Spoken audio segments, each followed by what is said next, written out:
દાખલ બાપુ ભણી ગયા છે બાપુના મિત્ર છે રામજી બાપુ બધા હારે ભણેલા હારે લીલા છે 4 એની એક મિત્રતા છે પણ બહુ જ્ઞાન છે આપણે તો એની પાસે કાંઈ નથી પણ છતાંય વિરાટની આગળ વાવન જેવા લાગીએ પણ છતાંય બાપુ કેટલા આમ સરળતાથી શું અહીંયા આવે ને તેમ કે બીજી આપને સોપાઈ જાતી હે वो जो प्रसंग तो पकड़ रहती है आपने जो पाई जाती ज्ञान प्रसंग में पकड़वा રાખો જો કથામાં પાછું આવી જવું આવતી કથાની વિશેષતા હોય તમારા ગુરુ મહારાજની કૃપાથી જે કાંઈ આવડે કલાવાલા પણ બધાય ઈચ્છા છે ને મારી પણ એવી ઈચ્છા છે એટલે આપણે બાપુને થોડોક સમય આપીએ કે પછી આપણે કથાને ટૂંકમાં સુંદરકાંડ અને લંકાકાંડ કરી રામ રાજ્ય વિશેષની કથા જોઈશું એક દોઢ વાગી જાય તો આજે તમારે અહીંયા પ્રસાદ લઈને પછી ઘરે બપોર પછી આપણે કંઈ કથા કરવાની થોડી વાર પાછી વળી મંગલાચરણ કરવું વળી પાછું ન કરતા આપણે ત્યારે પ્રસંગ આમ તો પહેલા દિવસે અમારો નિયમ છે કે સવારે 10:30 વાગે પૂજી પધરાવીએ મંગલાચરણ એનું મહાત્મ્ય કરી દઈએ બપોર પછી મૂળ કથામાં પ્રવેશ કરી દઈએ પણ આપણે હાંજે પૂજી યાત્રા હતી એટલે તે દિવસે કાંઈ કથા લેવાની નહીં એટલે રમવું હોય એટલે ગરબામાં થોડોક ટાઈમ નીકળી જાય એક જ થોડા કપડા પાછળ પણ કોઈ નહીં અમે ઘરે ઉતારા ઉપર પાઠ કરી દેતા હોઈએ એટલે કાંઈ વાંધો ન આવે એટલે બધું થઈ જશે સમય પ્રમાણે પણ બાપુને વિનંતી કરીએ બાપુ કે અમને તમે કાંઈક જ્ઞાન આપો આશીર્વચન આપો બોલીએ રામચંદ્ર ભગવાન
श्री राम शरणं समस्त जगतां राम विना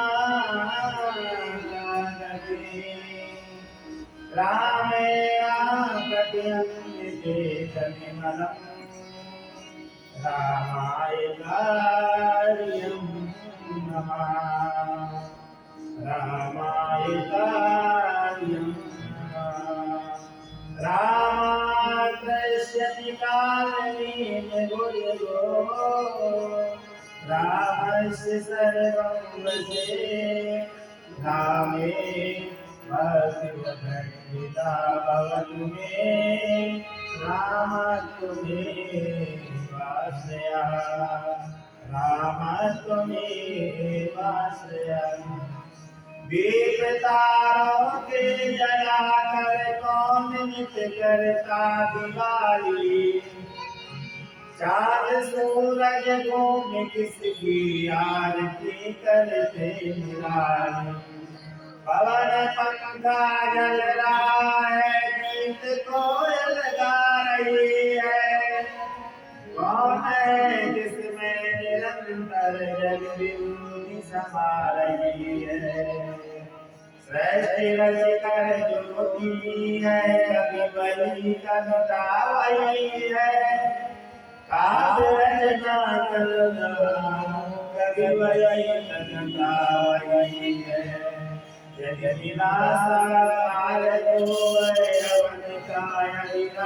होगा मुनि का नाम होगा, नाम मुनि का नाम होगा। बोलिए श्री हनुमान महाराज की, बोलिए श्री हनुमान महाराज की, भक्त चलैया धाम की, अयोध्या नाथ भगवान की। प्रातः स्मरणीय परम पूजनीय श्री सद्गुरुदेव भगवान व्यास पीठ पर विराजमान पूज्य दीदी माता जी और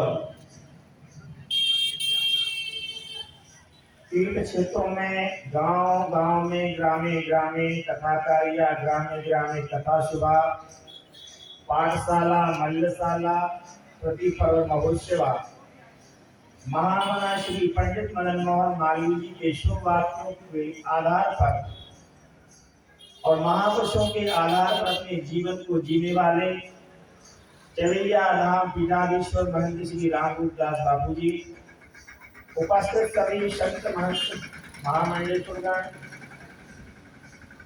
अर्चनीय वंदनीय समादरणीय माताओं एवं बहनें एवं मेरे प्यारे भाइयों, जब द्रवई दीन दयाल राघव श्याम संगत पाई, प्रातः स्मरणीय परम पूजनीय कविकुल दिवाकर श्री गोस्वामी तुलसीदास जी महाराज की यह पावन पंक्ति प्रत्येक जनमानस के जीवन में घटित हो जाए तो कितना पवित्रतम कार्य होगा। जब द्रवई दीन दयाल राघव श्याम संगत पाई, सुतदारा और लक्ष्मी पापी के घर में हुए। पापी से पापी मनुष्य के यहाँ भी दुनिया भर का धन प्राप्त हो सकता है, पर कथा तो उन्हीं को प्राप्त होती है जब साक्षात संत महापुरुषों की कृपा प्राप्त। क्योंकि श्रीमद् वाल्मीकि रामायण में एक सुंदर श्लोक आया हुआ है। वह श्लोक है, रामो रामो कथा कारिया ग्रह ग्रह राम कथा, रामो रामो रामिति प्रजानाम भवनम कथा। घर घर में कथा हो, घर घर में राम नाम का वातावरण हो, सुख शालिका पड़ा वही बालक, सुख शालिकाओं के लिए भी, तोता के लिए, पोपट के लिए भी राम राम जपे, सुमरई साधु असाधु सदन सुख शाही, सुमरई राम देहि लग गाड़ी। श्री गोस्वामी तुलसीदास जी महाराज ने लिखा कि साधु असाधु सदन सुख शाही। तो प्रजा और राजा, साधु, महात्मा, सन्यासी, अखिल ब्रह्मांड का एक ही कर्तव्य है, एक ही इसी प्रपंच का एक ही कर्तव्य है, एक ही मंत्र है, एक ही उपाय है, भगवान की भक्ति में हमारा मन लग जाए। भगवान श्री कृष्ण ने गीता जी में कहा है, अतचित्तम समाधातुं शक्नोषि मयि स्थिरः, येतु सर्वाणि कर्माणि मयि सन्न्यस्त मत्पराः अनन्येनैव योगेन मां ध्यायन्तु उपासते। हम लोगों की प्राय संसार में आसक्ति हुआ करती है, क्योंकि हमारा मन का निर्माण ही ऐसा हुआ है कि मन बहिर्मुखी है। लेकिन जब भगवान की कृपा होती है, संत महापुरुषों की कृपा होती है, तो मन अंतर्मुखी हो जाता है, भगवत भक्ति में लीन हो जाता है, तो वह मन सार्थक हो जाता है। इसीलिए साहित्यकारों ने, पुराणकारों ने एक ही बात में सब कुछ निष्पन्न कर दिया, बता दिया। तो मुखम गण्यम तदेवास्ति वदति मधुरं सदा, क्लेशं दीनानां वचने सुहृदये।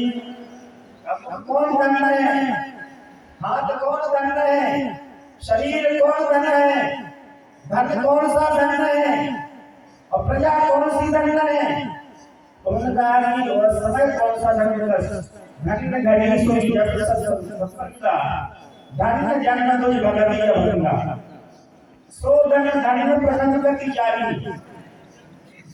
धन वही धन होता है जो दान में लग जाता है, भागवत कथा, गीता, सत्संग, रामायण की कथा में लग जाता है, प्रचार प्रसार में लग जाता है, भंडारे में लग जाता है, और वह धन धन हो जाता है जो गुरु के कार्य में आ जाता है। शरीर कौन धन है? तो श्री गोस्वामी तुलसीदास जी महाराज ने रामचरितमानस में लिखा, सोई पावन सोई सुभग सजीरा और जय तन पाए भाई रघुवीरा। और वंदना करते करते श्री गोस्वामी तुलसीदास जी महाराज जी लिखते हैं, रघुपति चरण उपासक जेते खगमृग सुरनर असुर समेते।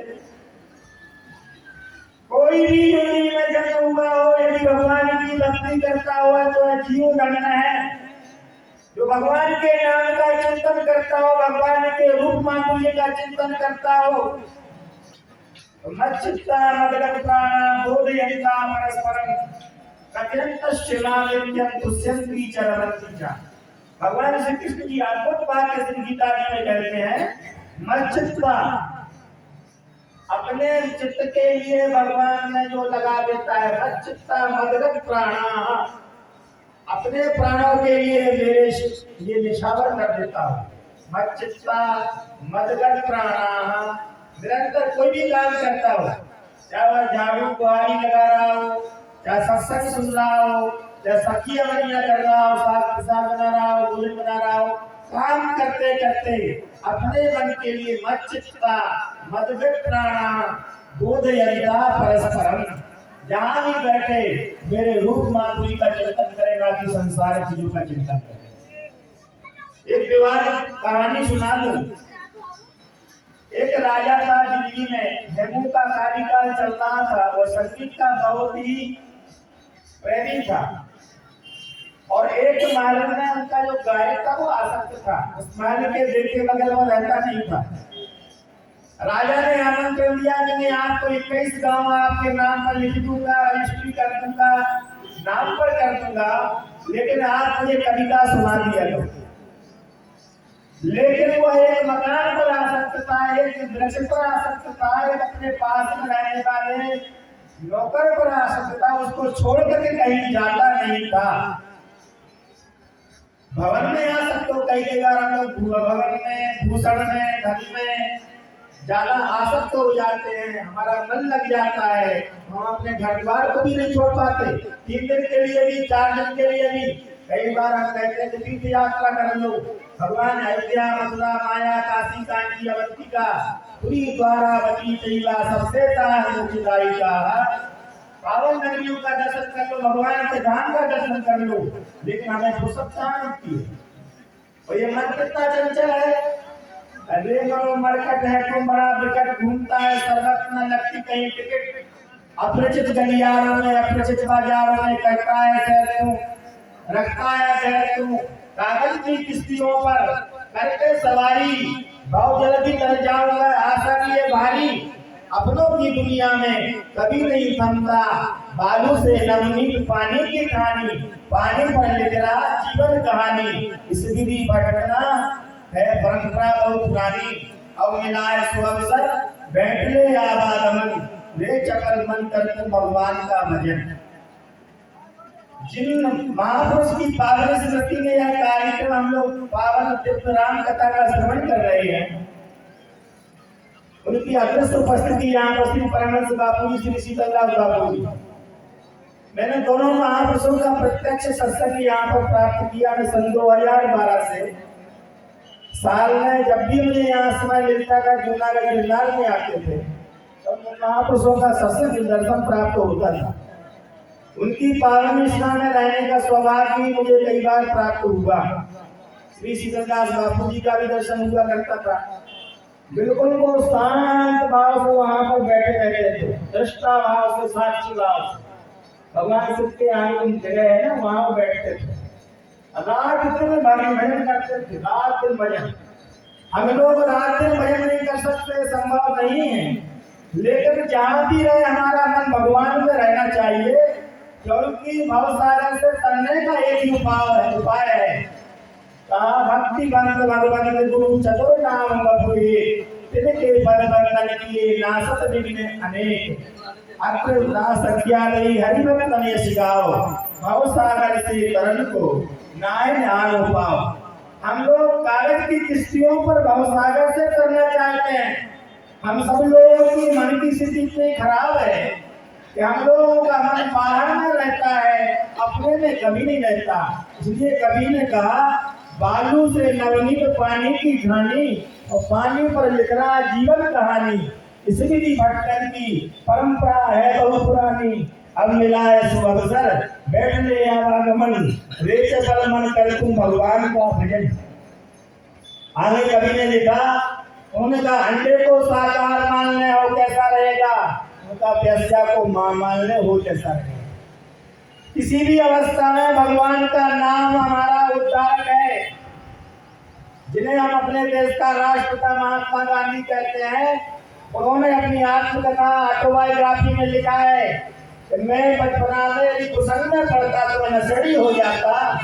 बीड़ी सिगरेट कुछ बीड़ी पीने लगे थे, और कहा बीड़ी पीने लगा था अपने भाइयों के कारण से, लेकिन मेरे लिए मेरे पिताजी इतना मानते थे, इतना भरोसा था।